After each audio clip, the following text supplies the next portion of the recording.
What's up, fella? What's going on? How you doing, brother? Good. All is well. I'm glad to hear it.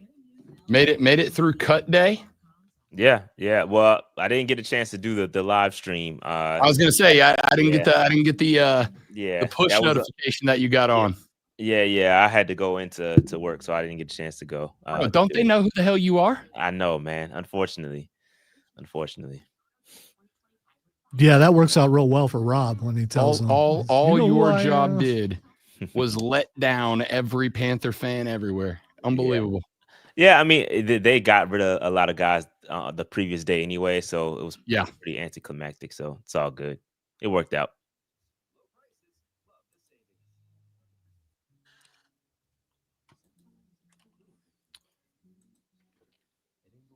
All right, we're just gonna hit the big stuff. Yep. Yeah. Wherever you want to go.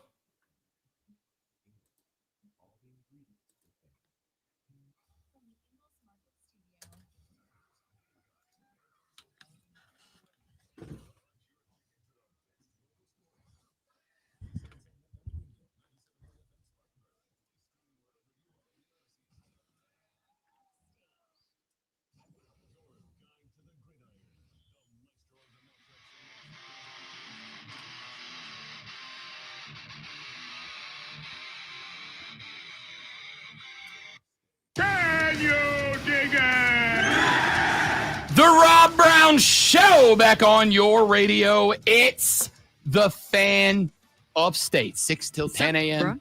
every weekday. Let's get to it. It is 8:41 in the a.m. and every Thursday at this time, we take a trip right up the road to Charlotte, North Carolina. Welcome in a young man who is the host of the Panther Nation podcast, which you can follow on X at Panther Nation PC. More importantly, make sure that you head on over to YouTube, hit the subscribe button on the Panther Nation podcast. If you're a Panthers fan, there's nowhere you need to go before you go to the Panther Nation podcast. My guy, Rashad Beard, back in the building. What's up, fella? We made it through cut day. How we feeling? Yeah, we feel good. I feel good about the cuts, the moves, all the moves that were made. Yeah, we're heading in the right direction. Week 1 is upon us, man. Let's get it. All right, with the exception of the Adam Thelen trade, because we're going to talk about that coming up here in just a minute. Biggest surprise, shock, disappointment, sneaky good call, unfortunate bad call. Your 1, 2, 3 biggest takeaways from cut day. Yeah, I think that it was pretty. I mean, it's pretty chalk. I got to be honest with you. And I said this on X. This seems like one of the more pretty anticlimactic cut days. Like there were no real surprises for me.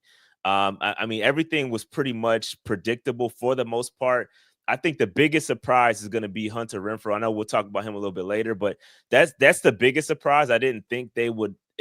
As much buildup as there was regarding him and how he looked this training camp, I didn't think that they would let him go, especially considering what happened with Adam Thielen, which I'm sure we'll talk about later. I thought they would kind of keep him around, but everything else was cut and dry. I think my biggest concern going into the season, though, is going to be the linebacker position. I don't feel good about it, just to be honest. Interior linebacker position, to be specific. Don't feel good about that at all. A little light there. I thought we could have added some guys, maybe Chris Paul Jr. That was released from the Rams. I thought he's a young talented kid. I thought we would pick up on waivers. Did not do that. Outside of that, I do like Corey Thornton. Corey Thornton is the undrafted cornerback out of he's an undrafted free agent that made the team. Cornerback, and I think that he's a pleasant surprise, very pleasant surprise considering that cornerback room was a bit sketchy coming into the season. So cornerback's good. I like where we start. Stan, I really do. So as far as depth after the cuts, is there any position that you look at and go, we still need, like specifically more than others, we need to add there? We still need to be looking for some guys. I know Dave Canales in his press conference earlier this week was saying we're not done. Like there's still conversation. There still could be moves that get made. Is there any one position that after cut day you went, we're a little too thin at that spot? Yeah, it's clearly linebacker. It is clearly like interior linebacker. Right now, Christian Roseboom. I like Trevin Wallace and the potential that's there, but if it goes past that, It is not good. Sherlis and Bam Martin Scott, those guys don't. I'm just not confident about it. Everything else, is okay. Defensively, those guys got to step it up. But Derek Brown, getting him back is going to be huge. I think it's going to be a big boost for the defense across the board. But we can complain about the interior and of the offensive line. It was bad. The defensive line was bad last year. But if your linebackers can't cover the gaps, then it's going to be ugly once again. So I'm really concerned about interior linebacker for sure. I don't know if they're going to try to get Josie Jewell to come back, but we need something. Something needs to give at interior linebacker. Rashad Beard of the Panther Nation podcast here on the Rob Brown Show and the Fan Upstate. All right, let's get to it. Let's go with the Adam Thelen trade. And I want to get there because, or before we get to Hunter Renfrow, because obviously that's kind of a play into that. Thelen gets traded. I kind of thought that was a little bit of smoke up front. I thought it was just people going, oh, we love a good story, and how cool would it be to get him back in Minnesota, especially considering there are some folks who believe the Vikings are good enough to make a run with J.J. McCarthy. We'll find out. But your take on that trade, I said earlier in the week, I'm okay with it if the compensation is good enough. There's two things you got back. Effectively, you got a 4th-round pick back, and you got I don't want to say a bunch, but you got a pretty good chunk of money back to the salary cap for next year. Maybe that puts you in the race for a Trey Hendrickson. Maybe if the Bengals implode, that puts you in the race for a T. Higgins, whoever. My question is for you, Rashad Beard, and then just your thoughts on the trade overall. Is the value you got back for Adam Thelen in the form of the pick and the form of your cap being built back up for next year, is that more valuable to this team than Adam Thelen being the security blanket that he has been for Bryce Young for 2 years in what I think is a very pivotal year for Bryce Young? Yeah, it's loaded, right? And we're going to find out. We're going to find out for sure. Well, I'll start with the compensation. The compensation for me is great. I thought to be able to get a 5th-round pick in 2026 and a 4th-round pick in 2027 is fantastic for a guy that is going to be on an expiring contract. He's probably going to retire. This is his last year. I think it's well played. And I said this on my show, is that the Panthers haven't been able to work from a position of strength and leverage in a long time, right? We had an excess of talent at wide. I can't even believe I'm saying that. Like, I really can't believe I'm actually saying those words. We had an excess of talent at wide receiver position, right? So Adam Thelen being an aging guy, and again, I understand him being a security blanket for Bryce Young is great. But at the same time, when you have guys like Jalen Coker, you just drafted a guy like T-Mac. You've got a rising XL.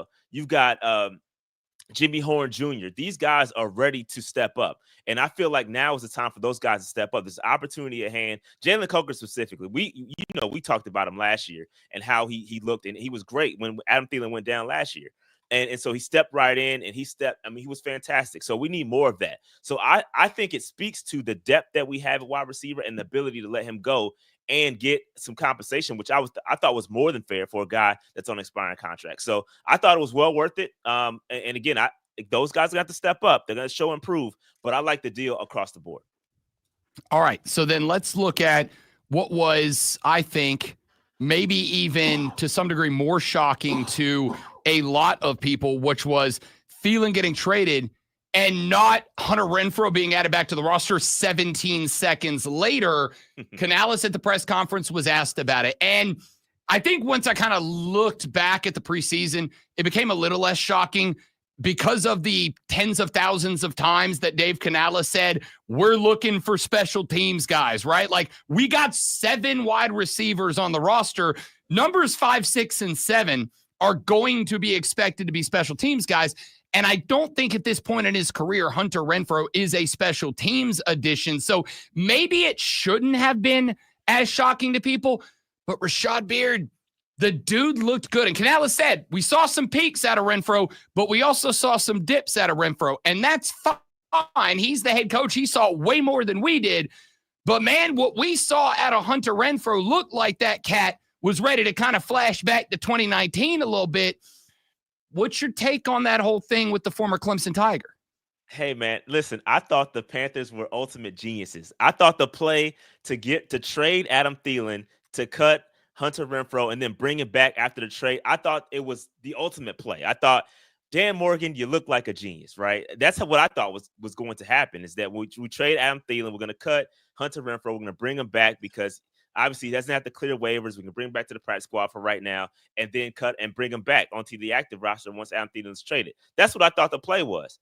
But obviously, you kind of get into the conversations, and what you talked about yesterday was what Canales talked about was kind of a little eye-opening. Hey, we saw some peaks, we saw some valleys, and I'm like, hey, I mean, we saw some good stuff. I mean, we saw some miscommunications on a couple of things. That's what happens in the preseason. You know, it is what it is. But I really thought that Hunter Renfrow was going to come back. Now, again, I go back to the excess of talent that we have at wide receiver, and I think these guys are capable of doing what they need to do. I don't think we're going to miss Hunter Renfrow per se, but I think it was a great story. I thought they did a little bit of a disservice to Panther Nation, hyping him up the way they did in preseason and in training camp, and then to kind of have the letdown of him not making the roster. It is what it is, but I do like the moves. I'm not too sure about the Delvon Campbell guy who we picked up. I know he's big. He's 6'4". He's fast. Special teams guy, going to be a gunner. I don't know about that versus Hunter Renfrow, but we're going to let it play out. And maybe Hunter Renfrow does ultimately come back to the Panthers. We don't know. The word on the street is that there are other teams vying for his services. So we'll see what happens. But what was being said all offseason that he wants to be here in Carolina, we'll see if that happens. Yeah, that was kind of my other thought, was if Hunter Renfrow, the story went out, we've talked about this before, that when Dabo Swinney talked him into coming back, he told his agent, Carolina, like, that's where I'm either going to be there or I'm not going to play. And again, I don't know how dramatic it is. Canales said he's going to go home and talk to his family and talk to his agent and try to find out what's best for him. If it really is Carolina or nowhere else, like, great. What an asset to have a guy sitting there waiting for you that proved he can still do it, and hopefully he stays in shape. But I guess the shock to me was, even if he is a special teams contributor, you went and got another 6'4", 220-pound wide receiver that got waived by another NFL team to replace Hunter Renfrow on the roster. I'm not saying it was like nefarious or intended to be self-sabotage, Rashad, but it was just like, this doesn't track to me like I thought it did. I was with you when Thelen got traded, and I'm like, I said on the show, like, we were on the show when that news broke, and I'm like, cool, y'all, Hunter Renfrow's a Panther by tomorrow's show, he'll be back. To then just go randomly sign a guy who got waived by the Chargers was like, the hell is happening right now? Yeah, I was thrown off. Again, I don't know. There's probably some underlying things that are happening. Maybe he's not fully healthy. Maybe he's not ready to go. We don't know. But I think he's got a process, right? Is this something he wants to, deal with the rest of the season? Is his body ready? I don't know. There's too many things that we don't know about the situation. I'm just going to trust. I think Dan Morgan and Dave Canales, they all have been pretty transparent. I don't see there's any reason for us to kind of mislead us, but we'll see what happens. I think ultimately I'm satisfied with the top. David Moore's the only one I'm like, all right, come on, man. Like, we could do better than that. But everybody else I'm satisfied with. And we'll see what happens. And again, like the chat is saying, I think the Delvon Campbell guy is a special teams ace. We'll see what happens, because you got to have the special teams guys. You need the gunners. You need to have they're critical to the squad as well. I don't disagree. I don't disagree with that. Rashad Beard of the Panther Nation podcast here on the Rob Brown Show and the Fan Upstate. Here's the last thought that I had, Rashad. I'll get your thoughts, and then we'll cut you loose. The takeaway I had yesterday, this is how I described it on the show. If you're a Carolina fan, I think right now the reaction, at least that I had from kind of the outside looking in, was, I'm going to hold for now the mentality of, in Dan and Dave we trust, because I don't know that there's a lot of these moves that go, I don't know about that. I don't know. It's a lot of I don't know for us. If it works out, they're going to look like absolute geniuses, and you guys are going to feel great about your future. And if it doesn't work out, you're just going to reset yourself back to where you were 2 years ago. I don't know that there's a philosophy I can hold other than, in Dan and Dave we trust. We'll see where we are in week 8. Yeah, I mean, this is year 2, and we finally have a year 2 of growth and progress. we have to let it play out, right? We have to see some progression. I think Bryce Young has to take that next step. You talked about him losing Adam Thielen earlier. He's going to have to show improve, right? So like we need to see how it's going to play out. Ultimately, I feel good about it. There was no move that I'm like, hey, these guys don't know what they're doing. Everything seems to have some direction. So they haven't given me a reason not to trust them. So I'm going to let it play out. I'm liking the direction, and then we'll see what happens. Yeah, even if you don't like the move, I think we understand why they got made. May not agree with why it got made, right, but we can understand why it got made. And I think that's honestly, that's a net positive. You could have Jerry Jones as your owner. You know what I mean? We could have Jerry Jones, and that's a whole nother topic. But yeah, I'm happy with where we are. Carolina Panthers, let's keep pounding, man. I think we're heading in the right direction. Rashad Beard hosts the Panther Nation podcast. Follow them on X at Panther Nation PC. More importantly, make sure you are subscribed to the YouTube channel. Not a better Panthers outlet in America. Rashad out next week. Brother, we'll talk to you when we're heading into week 2, my man. Enjoy your whatever it is you're going to do that's more important than work. Absolutely. Yeah, I need it. But yeah, appreciate you guys, man. I'm looking forward to it. Football is back. Let's rejoice. Good times. Keep pounding. Rashad Beard, Panther Nation podcast. We got Kevin and Jarrell from Moving the Chain joining us in the next segment. We'll set you up for the high school football weekend. Then the back 2 segments, the Armada Audio Assault. Whatever you want to talk about with college football, we do that after Lonzo gives you a sports flash. Why'd I say it like that? I don't know. That's kind of creepy. Matt Rule's Nebraska Cornhuskers squeaked by the Cincinnati Bearcats 20-17 last night in a game that was supposed to be at a neutral site. Instead, Arrowhead was filled with corn-fed who made it a Nebraska home game. Since Brendan Sorsby drove the Bearcats to field goal range within the waning minutes of the fourth quarter, but threw a game-deciding interception that gave the victory to Nebraska. The Atlanta Braves lost to the Phillies 19-4 last night. Recently acquired Kyle Quantrill took the loss in his Atlanta debut, getting replaced after 3.1 innings and 9 hits and 9 runs surrendered. That's not good, by the way. Braves pitching gave up 7 home runs, which is also not good, including 4 to Kyle Schwarber. Boise State's time in the top 25 lasted less than 1 week as the Broncos got hammered by USF 34-7 last night.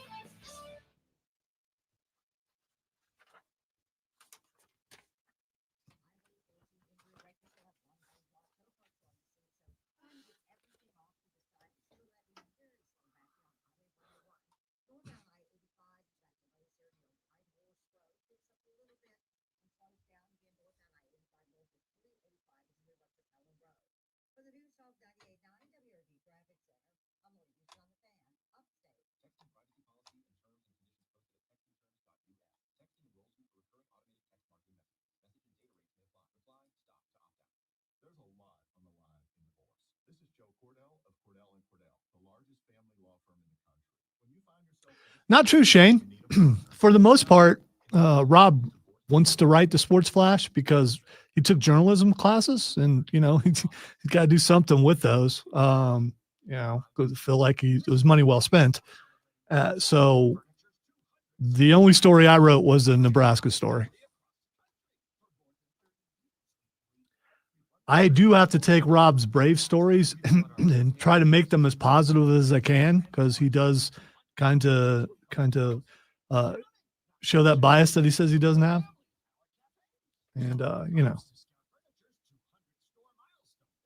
you can tell the stories I write because they're more sarcastic. What can I say? I did not take journalism classes. As if you couldn't tell by my improper grammar most of the time.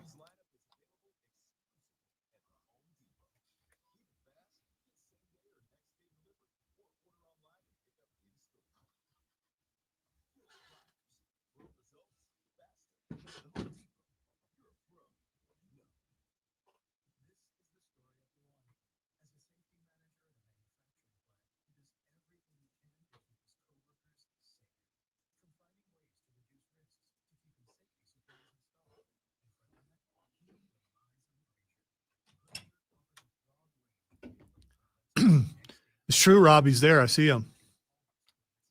Let's get him on.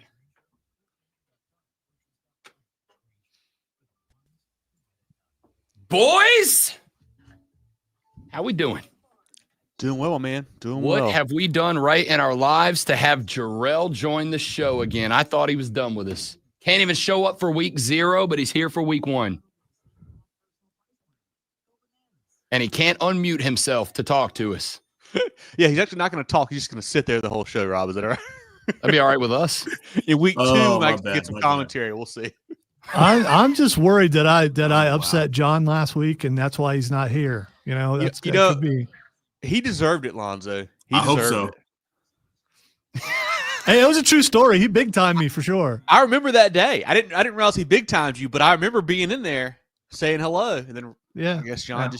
just And now he's not here. It's my fault. real shame. Yeah, but we got Jarrell, so I'm okay with it. Yeah, it's a good trade. Let's go. It's a great trade.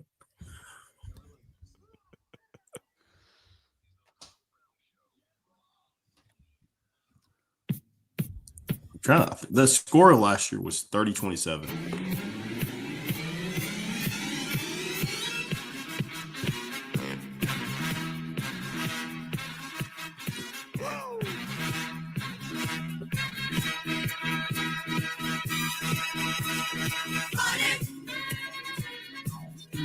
Thank God it's. All right, I'm disappointed. So you're just not going to do it? Oh, sorry. No, I was actually taking a note. Sorry. Thank God it's. All right, there we go. Ladies and gentlemen, it's Friday. And it's not just any old Friday. No. It's College Football Friday. And it's not just College Football Friday for a few folks. No. It's Friday, College Football Friday for everybody. We had games last night. We got games tonight. We got games tomorrow. We got games Sunday. We got game Monday. We're off on Monday. When this show ends here in 59 minutes from right now, your boy's going to finish out the paperwork, going to make the last couple of edits, put a little audio in. Then I'm going to go home. I'm going to get myself a little siesta. And here's the beautiful part about football tonight. Boys, the wife came to me last night and she said, hey, my friend's son is playing quarterback for Wade Hampton High School. Can we go to a high school football game tomorrow night? And what did Rob Brown say? You're damn right we can, woman. You're absolutely right we can. So it's Friday night. It's high school football night. It's 9 o'clock on a Friday morning. You know what that means. That means we welcome in the fellas from the Moving the Chains podcast. And oh boy, we're stepping the game up today because yes, my boy Kevin Thomas is in the house today. But today, and I'm sorry, Kevin, you know what's happening here. Joining us for the first time this season, taking time out of his busy schedule from being a world-class celebrity, my man Jarrell Hendricks is here as well. Fellas, how the hell we doing on a Football Friday? I'm good. I was going to let Jarrell go first, but I guess he don't want to. I don't know. Did he mute himself again, Jarrell? No, that's not it at all. I just, Okay. No, I'm not muted at all. Kevin's the leader of Moving the Chain, so I always defer to him. Happy to be here. So excited to break down these games. Week 1. Let's go ahead and do this thing. I love to hear. Look, Jarrell's like, I'm not here for your niceties. I'm not here for your pleasantries. I'm not here for your small talk and chit chat. Let's talk some football. I respect it. I really do. So let's jump right in, fellas, and let's start, obviously, as we usually do, with a game that you're going to hear right here on the Fan Upstate. Cole Bryson, the voice of the Burns Rebels, as the Rebels back at the crib, the newly renovated Nixon Field, to take on Irmo. Kevin, first off, it is Irmo, right? Correct. Yeah, Irmo, the All right, Yellow 'cause Jackets.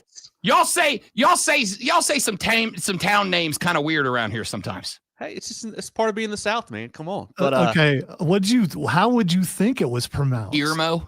Really? Yeah. He's so weird sometimes. that's a bit of a stretch there, Rob. I don't know. It's weird how the letter I works sometimes. There's Man. also a T in Clinton, Kevin, so don't come at me like that, bro. Hey, it is what it is, man. It is. I don't make the rules. I just follow them. But Irmo Burns, this is one of our games of the week. This is a huge matchup here. Both teams, big wins last week. Irmo went down to Charleston, knocked off the 3A state champs, the Oceanside Collegiate Land Sharks. They are working 2 quarterbacks right now. They got a lefty, Britton Davis, a righty, Dre Dobson. Dobson threw 3 touchdowns last week. I would think he has the lead in that position, but Coach Brandon said he's going to play both guys. So look forward to seeing them both. They got 2 stud receivers, Malik Miller, Jamarian Arrington, Amir White running the football. offensive lineman Nate Carson's a 2027 prospect that everybody wants. They've got one of the best defensive fronts in the state, Rob. We got Major Taylor, a big-time commit this year, and then Jaden Bryant, a 4-star for 2027, getting offers from all across the country. They are a problem up front. Burns destroyed TL Hanna. Quarterback Kane Rogers did a solid job there. Both running backs, Trey Segura, Jacoby Fuller, both found the end zone. Chew Harris caught a long touchdown pass to defense with Justice Hopkins. Cole Searfalls, Tyler Clark, and those guys look really good against that that run attack from TL Hanna. This week is completely different. Dermo's going to throw the ball a little bit. Can Burns stop the pass? We shall see. I think that Nixon Field home crowd there is too much. I think the Rebels moved to 2-0, but this is a heck of a ball game here. Lots of athletes on both sides of the field. I mean, I got to ask you to give me a projection on this one, pal. Let me go Burns close. I think Segura makes just enough, big runs. But I think the key is Kane Rogers. Can Kane Rogers make just enough throws down the stretch to win this ball game? I saw that kid play the last year that I was calling Burns games. I saw him get in for a couple of snaps in some garbage time games here and there, and felt like at the time, if this kid can clean up the mechanics just a little bit, he sees the field well. The accuracy was a bit off, but I at the time, I blamed that on the mechanics. Like, he just hadn't developed into what he was going to be as a passer yet. Where is he in relation to that this year?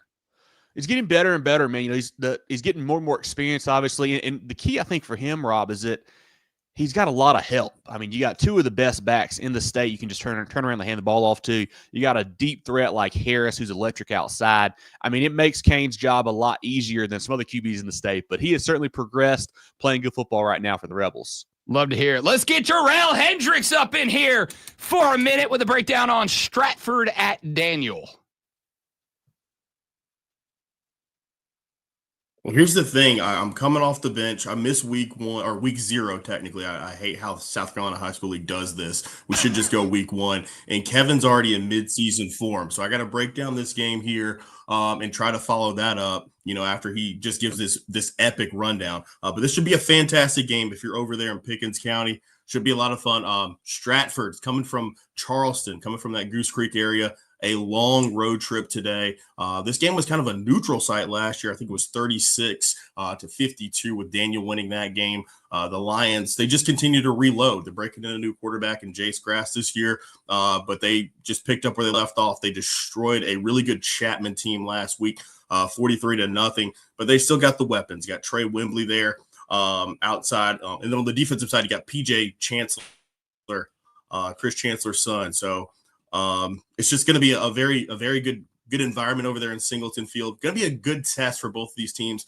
Stratford also coming off a short week. They had to play Monday due to weather. Played a really good Somerville team close. This is a Somerville team that played for the state championship in 5A last year. Played it a 5-point game, a 1-score game there. So expect the Stratford bunch to be much improved this season. I'll give you the prediction early. I like Daniel to win this game. They don't lose at home. I think we talked about it on our show earlier this week. I think they've lost 3 home games in the last 7 or 8 years. So that's how good Daniel is. They've been really dominant, and I just expect them to continue to do so. This Daniel Lions program is one of the best in the state.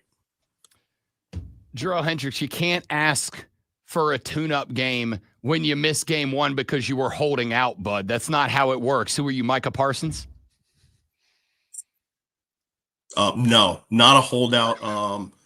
But I don't know why you bring that up. I told you I'm a recovering Cowboys fan. I gave that mental illness up about 5 years ago. I suggest that all the Cowboys fans that you have listening do the same thing because Jerry Jones and that family is going to continue to break your heart. You got to let that go.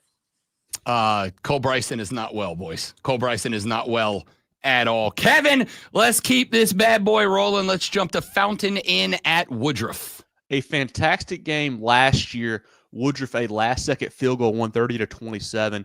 Two teams that I'm high on. I like the offenses in this matchup. Woodruff, they've got a running back, Aiden Gibson, Rob, a 2027 guy, getting a ton of looks right now. He's actually going to be at Carolina Sunday in Atlanta for that football game. They've got a new quarterback stepping in. Connor Davis played well last week for them. couple weapons out wide. Cam Taylor, a big tight end. Corey Moats, an electric playmaker.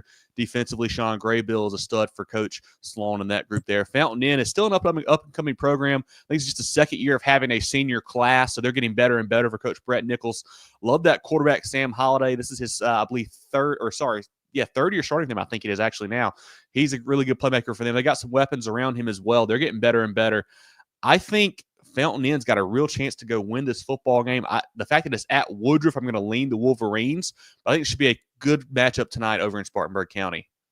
I like it. All right, fellas, let's speed run through some of the other games taking place around the area today. I will start with that game I mentioned earlier. I don't know if you have anything on it. Wade Hampton dropped one to TR last week, 13-10, up against Blue Ridge today. Like I said, the wife wants to go. I want to go in there and sound like I know what the hell I'm talking about. Help me out. I'll defer to Kevin. He actually broke this down during our show. We'll do it. Yeah, Blue Ridge has got a really good playmaker. A.J. Lindsey had a big game for them last week. He's the guy to watch on that side. On the Wade Hampton side, you mentioned freshman quarterback Parker McCrory played really well last year. Last week. He's going to get better and better as the season goes along. I think Blue Ridge probably a few too many playmakers in this ball game, but should be a tight matchup tonight. Love to hear it. All right, let's roll on with a few more. Let's go JL Man at Gaffney.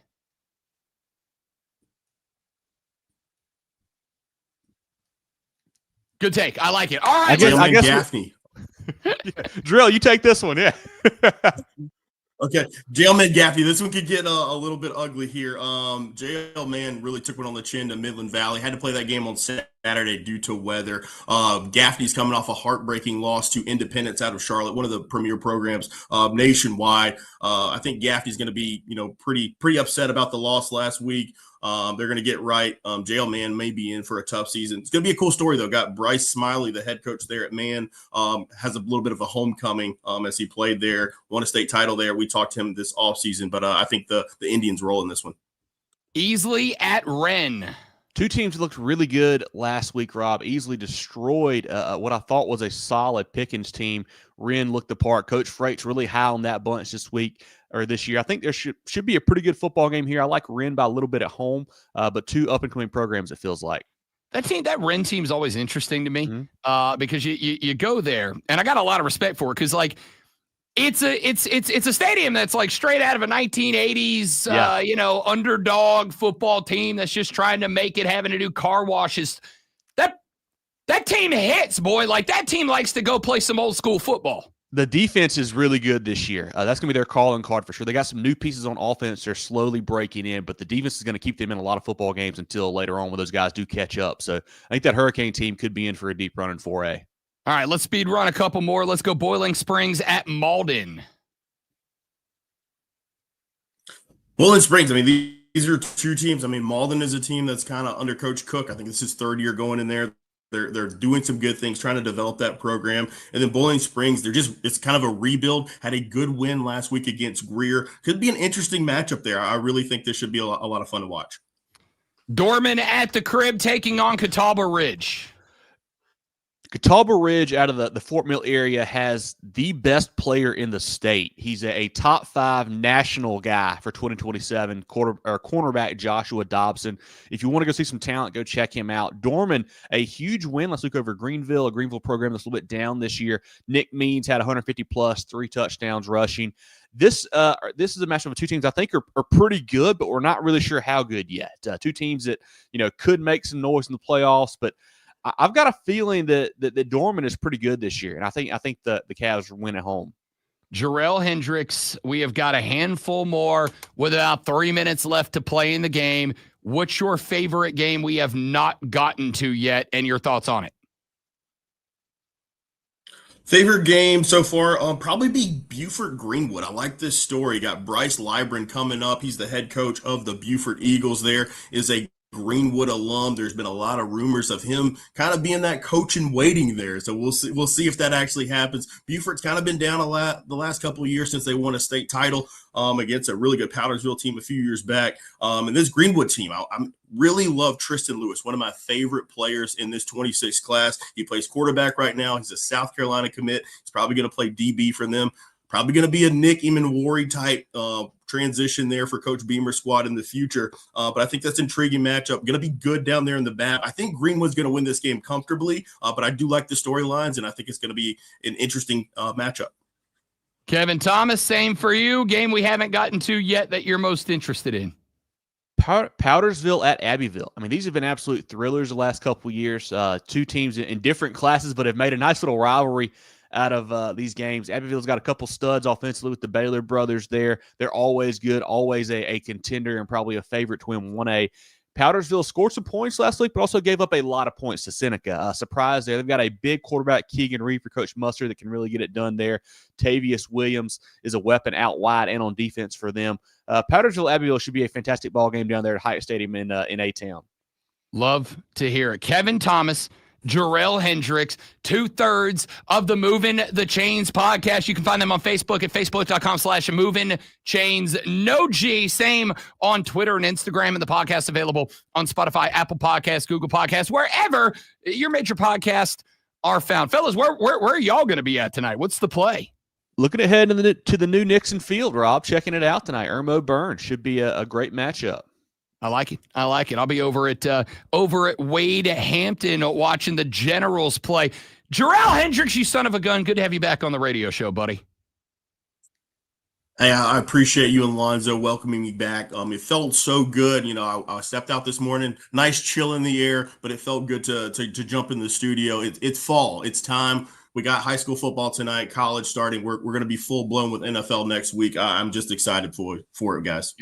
You're excited about the NFL? Yeah, I am. Did you hear I that? told you I let the Cowboys go. Jarrell's got a little bit of a delay. He's got a little bit of a delay, and you're taking advantage of the delay to make it look like he's hesitating to talk, and it's not true. No, I'm saying I heard the deep sigh. Jarrell, listen, I appreciate you saying you've let the Cowboys go. It's kind of like one of those diseases we don't talk about in public. Like maybe it goes away for a few months because you got the right cream to put on it, but it's always with you, buddy. They can't hurt me anymore. I'm a Triplets Cowboys fan. These new brand cannot hurt me anymore. I have moved on. It's all about fantasy for me. Kevin Thomas, you legend. Good to talk to you, brother. Let's do it again next week, big dog. Looking forward to it, Rob. I appreciate you, buddy. Kevin Thomas, Jarrell Hendricks, Moving the Chains. Again, find them on Facebook. Moving Chains, no G. Same with Twitter, X, and Instagram. And the podcast available on Spotify, Apple Podcasts, and Google Podcasts. When we come back, I asked the question earlier. I'll ask it again. What is the thing we need to know by the time we end Week 1 in college football? For South Carolina, for Clemson, for Texas, Ohio State, LSU, Alabama, anybody you want to talk about. What's the biggest lesson, takeaway you're looking for in Week 1? We'll address that next on the Rob Brown Show on the Fan Upstate.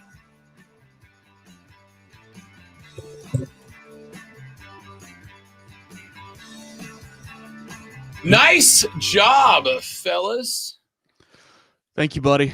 Appreciate you as always. Yeah, man. Sorry, at my dad's house, internet's not the best.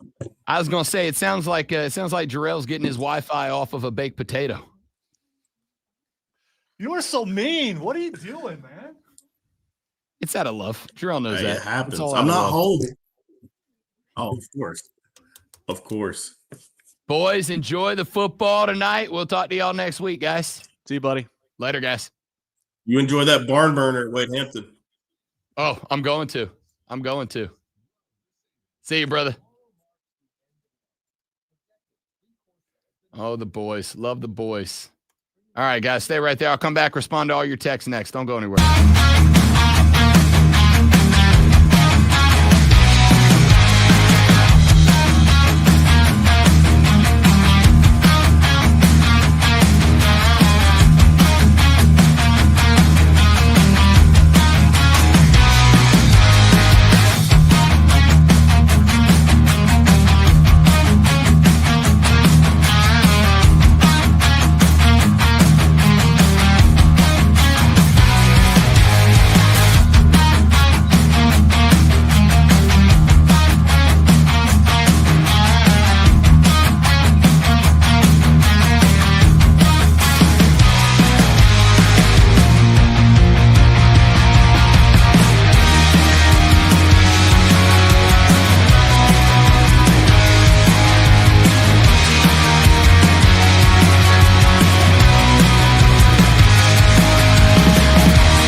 Brown Show back on your radio. It's the Fan Upstate. What a day. Hey, Rob, are we Hey, going to do Lonzo. predictions? Because I don't know that you mentioned that we're going to give our scores for this weekend. Are, as a matter of fact. Coming up in the next segment of the show, we are going to run through the college football Friday and Saturday, the biggest games on the slate, and give our predictions. I'll give you some of my best bets for the weekend and more.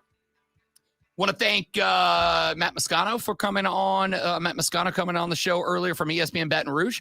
Want to thank Adam Epstein from The Game in Richmond, Virginia, for coming on the show. Rashad Beard from the Panther Nation podcast for coming on the show. Kevin and Jarrell from Moving the Chains for joining us in the last segment. We have been stacked, racked, locked, and loaded today as we get ready for football. So, as we wrap it up today, I have asked you all, what's the biggest lesson, takeaway, storyline that we will learn in week one? And obviously, you have to be very careful about week one. I have already said that earlier in the show.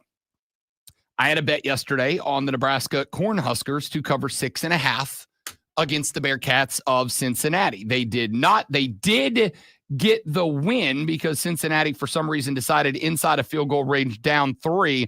The right play was a 39-yard Hail Mary when your quarterback had 69 passing yards on the day at that point. Not great, Bob. Not great. But week one, you got to be careful. The takeaway from me for Nebraska was, look, there's a lot that changed for that program this year. I'm going to give them a week or two to figure it out before I go, nope, that's it. This team is still a fraud. I'm going to give them some time. The acknowledgement must be that it is week one. There will be some knee-jerk reactions, some overreactions, which we will do on Tuesday when we come back from the Labor Day vacation. Now, with that being said, we still can take away some stuff. We can still learn some things. I have given you my what to watch for in Clemson and in South Carolina.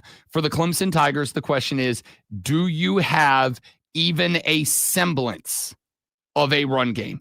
I am not, by asking this question, stating that you don't.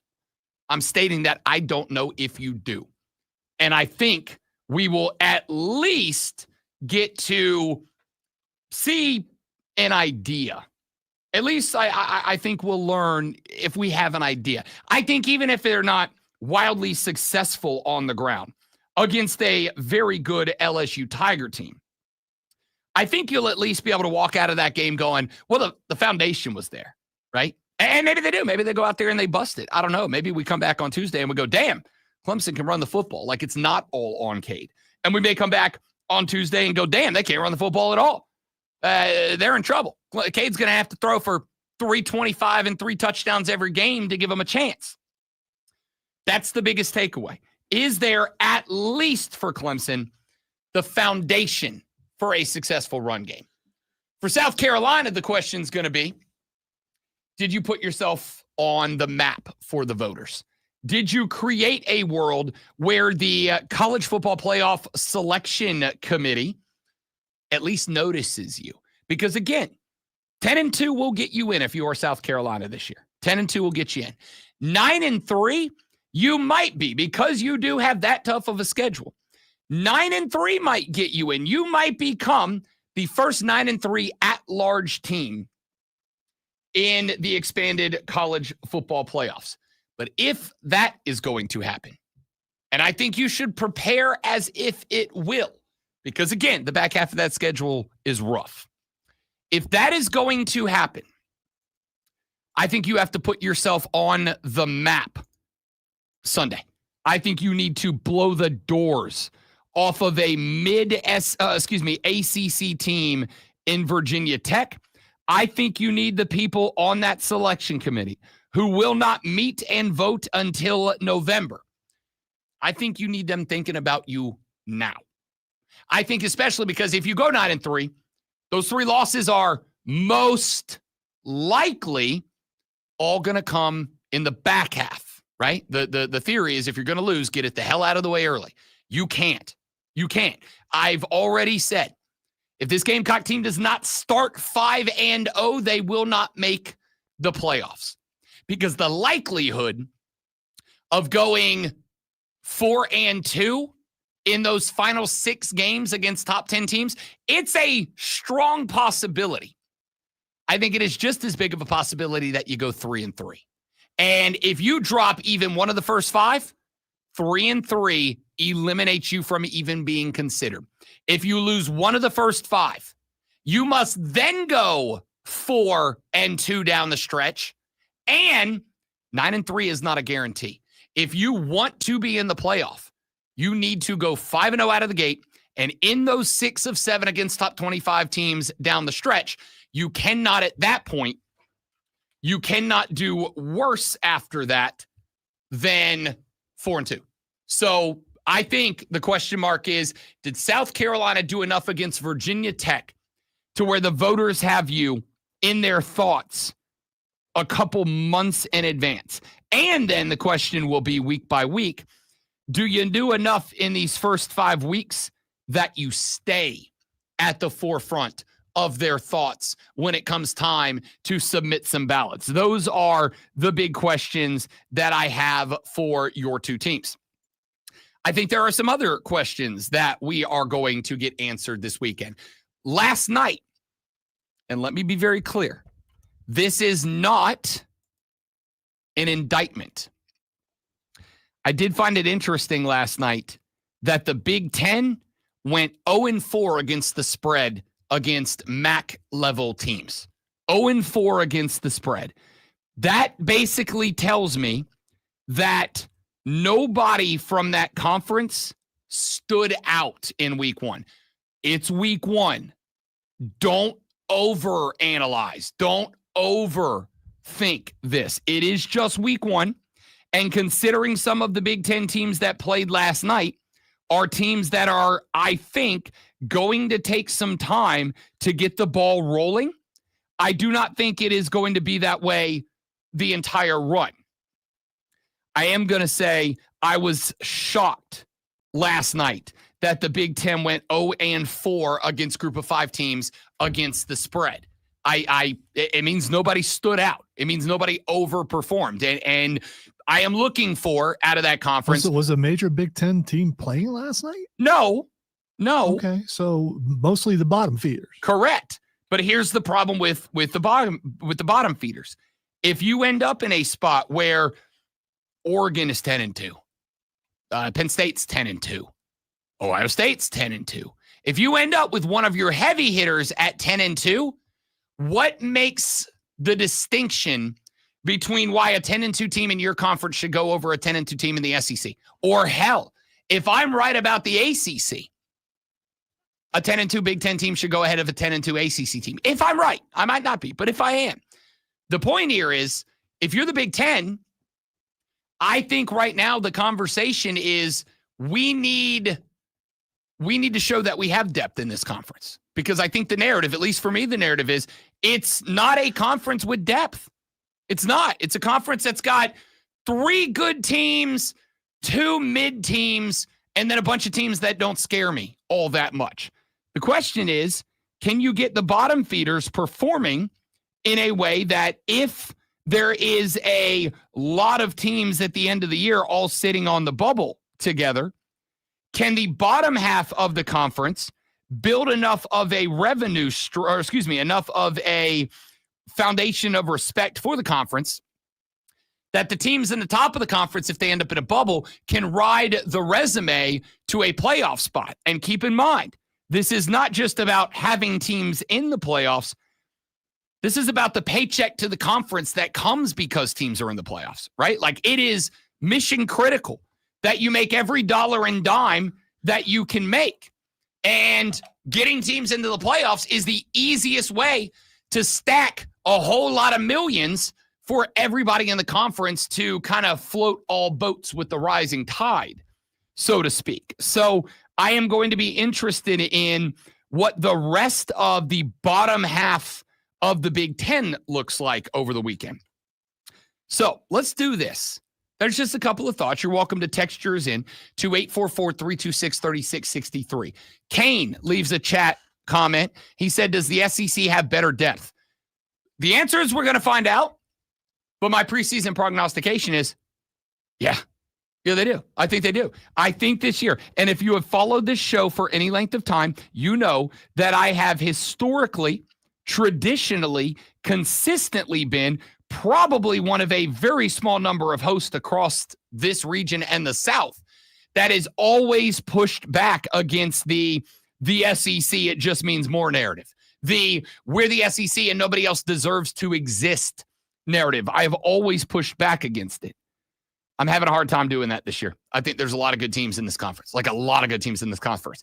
Kane, that is the reason I have said, I think 9-3 in the SEC is good enough to send you to the playoffs this year.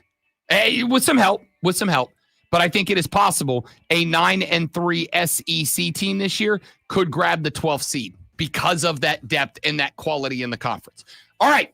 Send your thoughts, 844-326-3663, 844-FANFONE. When we come back, we take a look at the schedule for tonight. We take a look at the schedule over the weekend. We'll give you some picks, predictions, and prognostications for all the games. And we wrap this bad boy up and head into the college football weekend next on the Rob Brown Show on the Fan Upstate. Live for you guys. Stay right there. We'll be right back.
Too late. Any mama don't know. You're not saying country again, right? Taylor. Okay. Early Taylor. Well, that song, the song I kept playing yesterday was in my head all day. Was it yesterday or the day before? No, day before. What day is it?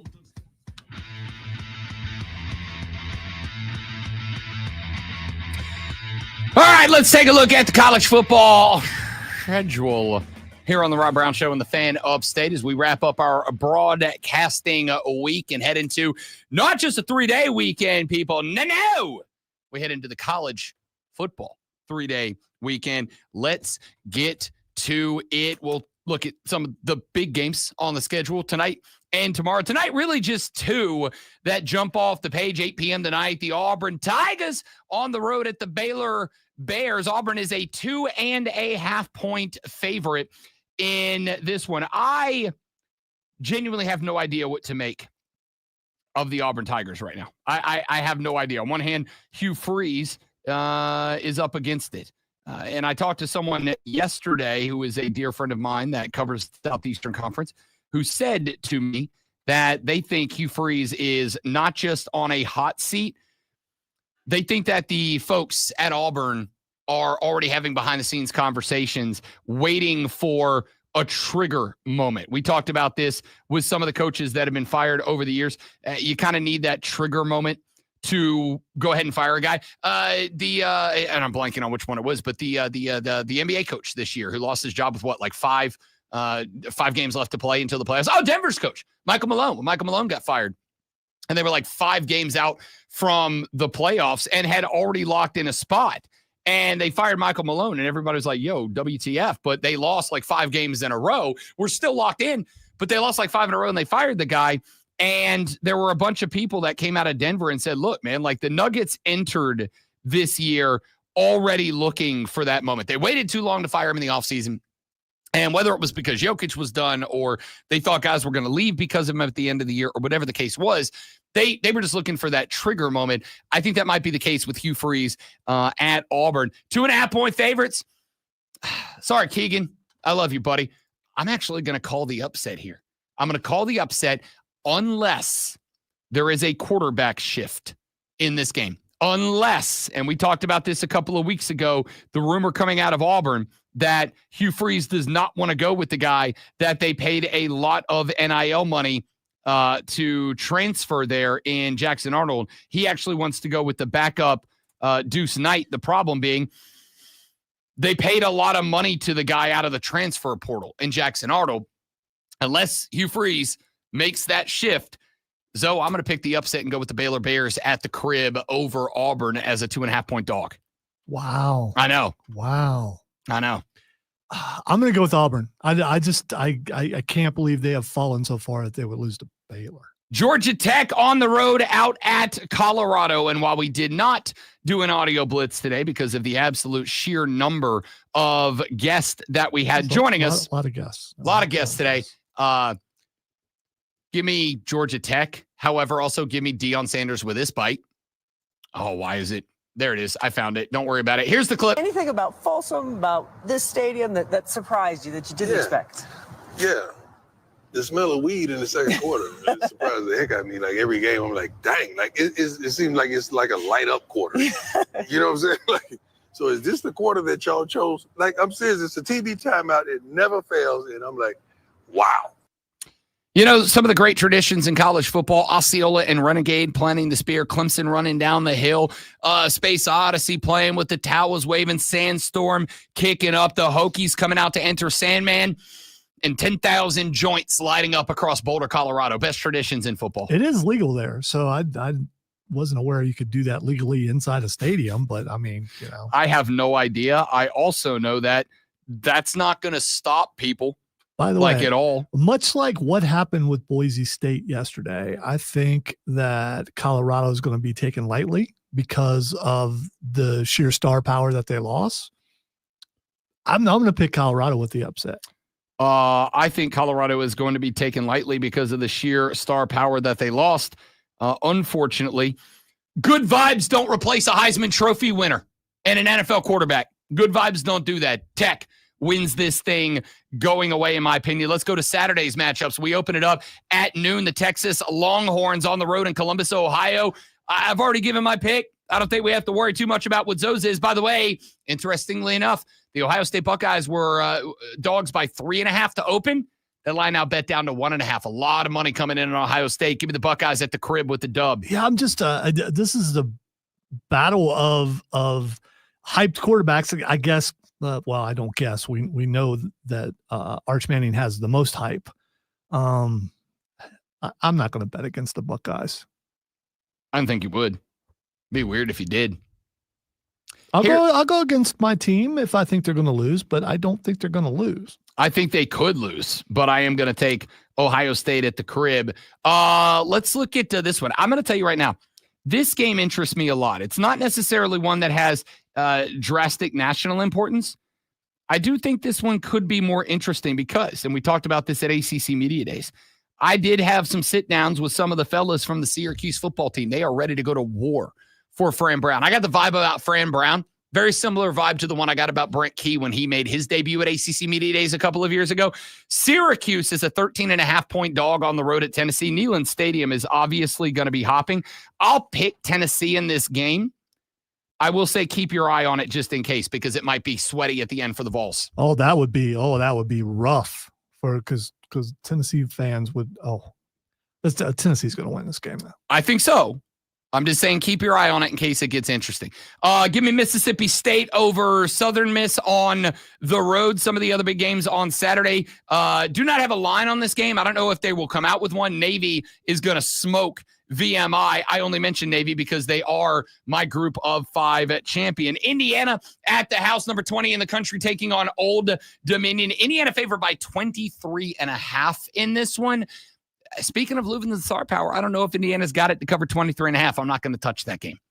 I am going to say I'm glad Kurt Cignetti's back in my radar. I heard that coach wins. Just Google him. Yeah. That's Penn State at home taking on Nevada. The Wolfpack coming to Happy Valley. Penn State 43.5-point favorites in this one. That's a lot of points. Hot take, they cover. Okay. Hot take, they cover. No. I don't think it's a hot take.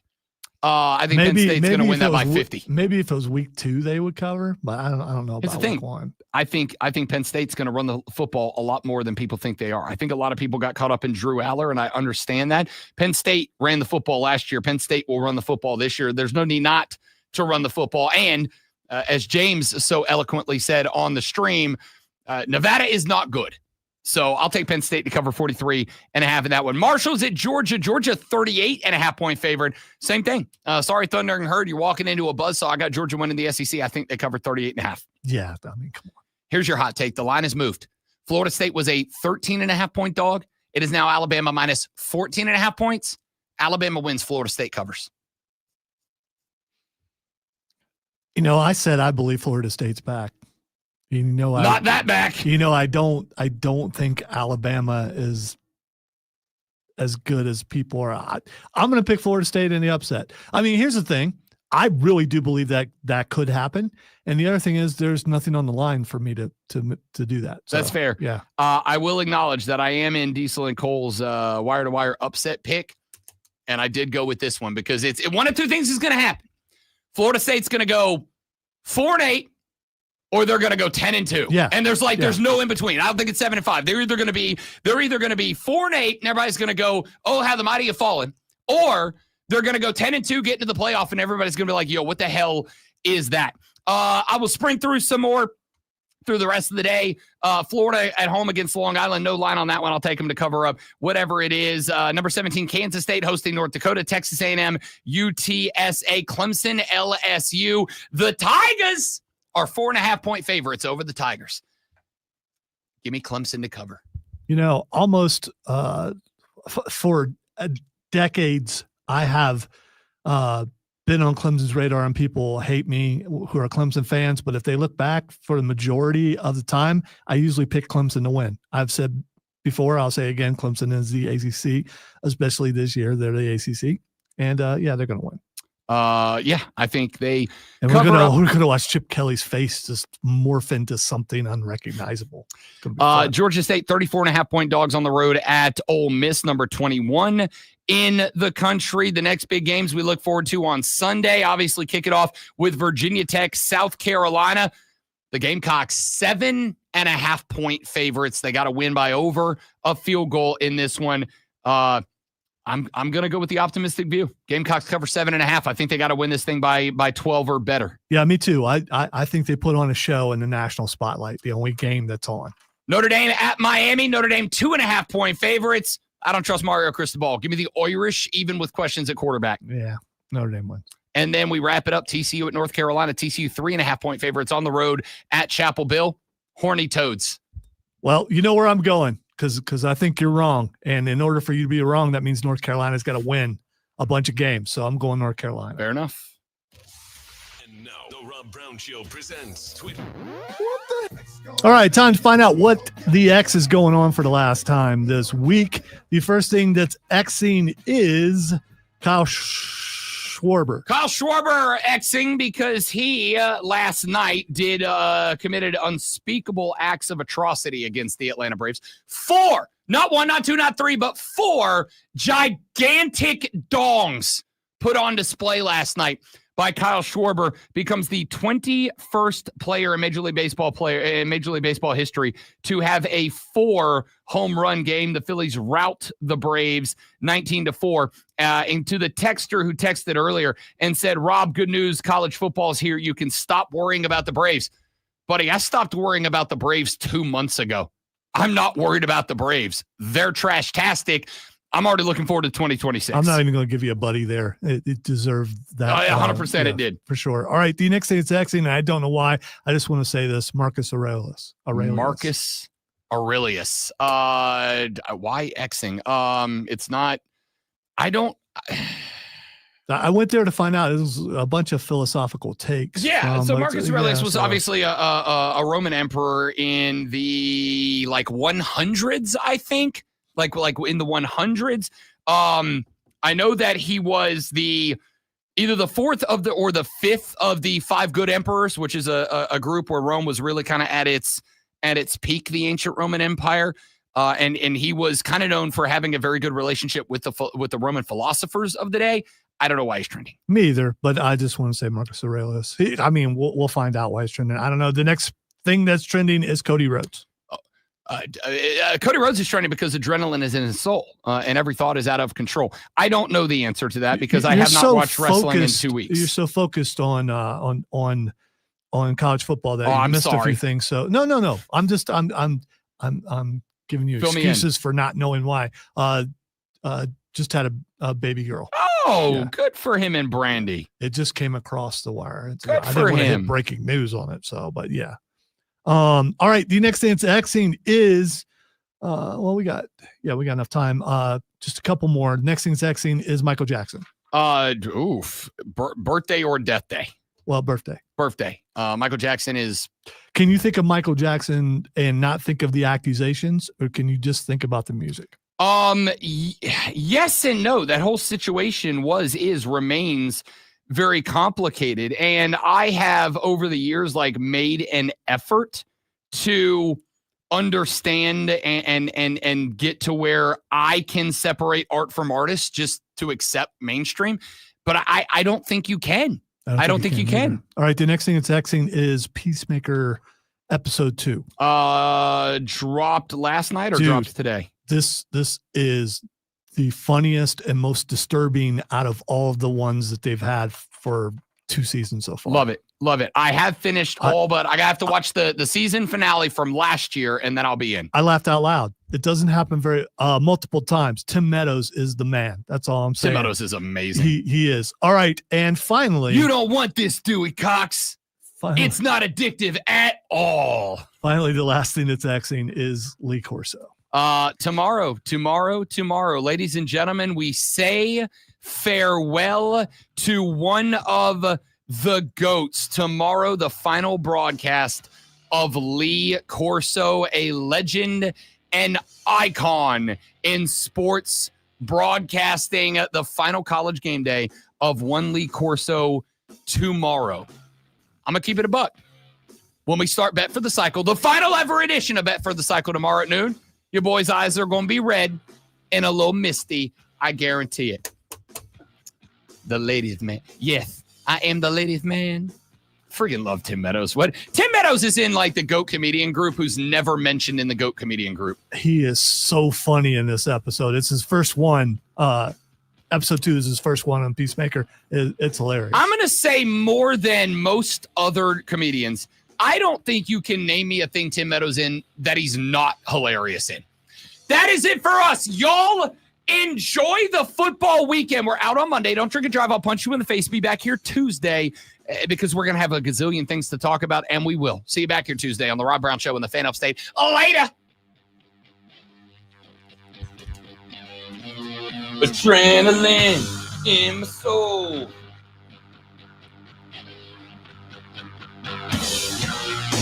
There were a bunch of people complaining about because Cody Rhodes wasn't going to be at Clash of Paris. And on SmackDown, it's like, yeah, I think he's got a good reason. There's a lot on the line in divorce. This is Cordell of Cordell & Cordell, the largest family law firm in the country.